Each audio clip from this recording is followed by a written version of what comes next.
Thanks, Kate. The Trump administration is ramping up its efforts to trace the funding behind Antifa.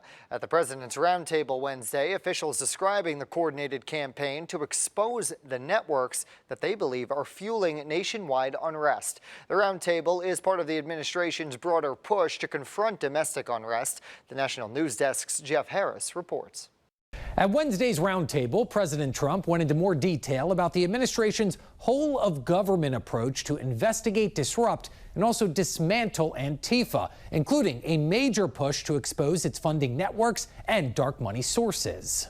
The roundtable featuring several cabinet members and independent journalists, including Katie Daviscourt, who described recently being assaulted by Antifa in Portland. Today, I am sitting here with a black eye and a concussion after being violently hit in the face with a metal pole. I watched 20 Antifa militants help my assault suspect escape into an Antifa safe house that is 1 block away from the ICE facility. Among those in attendance, Seamus Bruner, research director at the Government Accountability Institute, who echoed administration officials that unmasking Antifa will require tracing its finances, which is exactly what his team did. We followed the money, and we followed it to the top of what we call the protest industrial complex. Bruner describing what he calls, quote, Riot Inc., a corporate-style operation equipped with boots on the ground, marketing, and legal support. Dozens of radical organizations that have received more than $100 million from the Riot Inc. investors. Bruner also pointing to GAI investigation showing coordination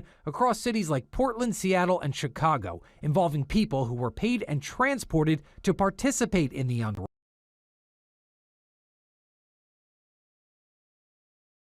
Foundation. The Arabella Funding Network, the Tides Funding Network, Neville Roy Singham and his network, Foreign Cash. Designated as a domestic terrorist organization, Antifa, which is short for anti-fascist, is an ideology, not necessarily an organization. But it's been accused of organizing or encouraging violent riots, most notably during the 2020 Defend the Police protests and the more recent attacks against ICE facilities. Now, Bruner did urge the IRS and Office of Manage and Budget to review misusing funds, adding federal authorities could use RICO statutes to target networks as well. I'm Jeff Harris reporting from Washington.